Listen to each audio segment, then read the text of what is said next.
This just in, Gaijin makes best mode ever is asked, why on earth is this a limited time April Fool's event? In response, one Gaijin executive had this to say.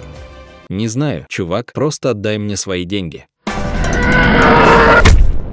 But what makes this mode so great? Well, I'll tell you, but before that, I need all sim players to quickly cover their ears. Okay, now that the three of them can't hear me, Nuclear Thunder is basically a top-tier sim game that isn't straight bunions. It's got ARB controls, a nice comfortably large map, and most importantly, meaningful objectives that when destroyed actually influence the battle beyond just bleeding tickets. Shocking, I know. Oh yeah, and there are also tactical nukes. That's so cool! The biggest and most valuable objectives are of course the airfields, which act as spawn points. They're heavily defended and each team has 6 of them, 5 normal ones in a staggered W shape and then a single humongous chungus all the way back in buttfuck Egypt. The second and smaller type of objectives are the depots. They come in all shapes and sizes, however, they're all equally susceptible to being blown up with good old-fashioned bombs, among other things. And the final objective is to survive. The endless onslaught of obnoxious beeping from your RWR triggered by the sea of surface-to-air missile systems spread across the map. The missiles can also be pretty detrimental to your health as well.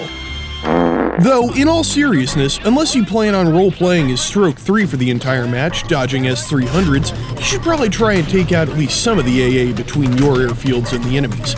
Gaijin even gives you anti-radiation missiles just for this, which are... alright.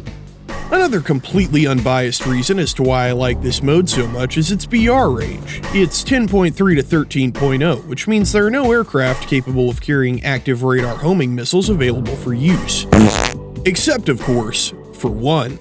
That being, the Tomcat. Habari mwanangu, ni mimi Tom Cruise. Ni lazima uruke kwenye F-14 na kuwaadhibu makafiri wote kwa Giant Chode Missiles. Ninakuamini mwanangu, wafanye walipe bima zao.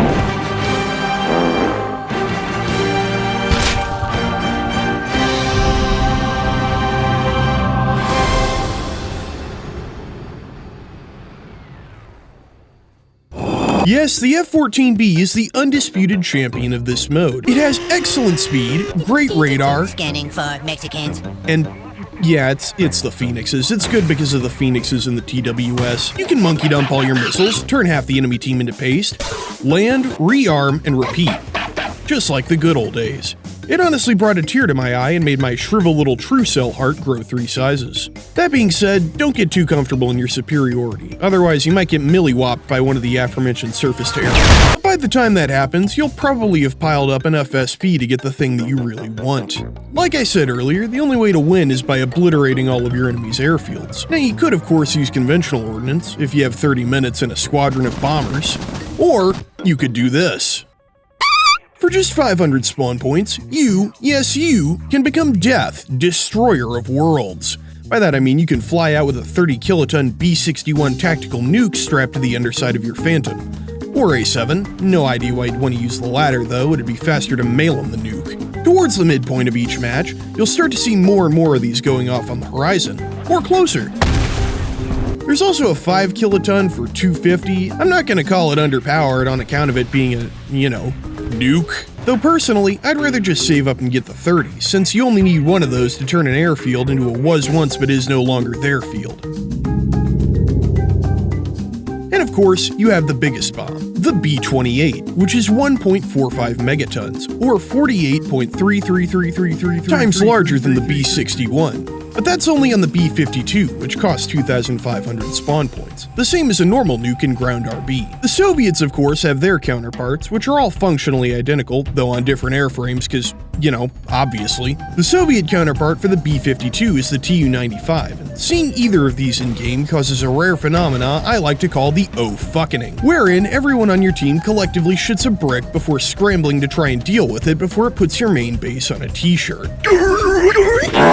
Also, both of these spawn within fondling distance of their respective enemy's main airfields, so unless your team is actively watching for them, there will probably be no opportunity for an intercept. Honestly, if you see either one of these above your airfield, you should probably just start stockpiling sticks and rocks for use in the next World War. Oh yeah, and I forgot to mention it, but you can see this guy's tootsie sticking out of the side of the Tu-95. But by far the most insane part of this mode is that it somehow managed to make War Thunder players want to organically work as a team.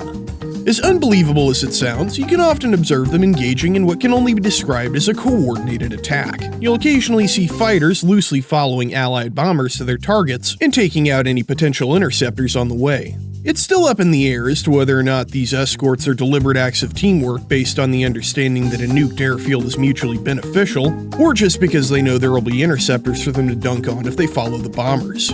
Regardless, it's pretty interesting, a lot like watching orangutans learn rudimentary tool use. Who knows, maybe in 100,000 years, War Thunder players will have evolved some sort of language beyond just saying slurs and spamming attack the D point. Only time will tell. Well, that's the end of the video. If you enjoyed it, go leave a like and subscribe. Also, join the Discord server. I'm also giving away 10,000 Golden Eagles once I hit 10,000 subs, so by doing all that I mentioned before and then commenting some variation of "my chair smells like farts," you'll be entered. Okay, goodbye.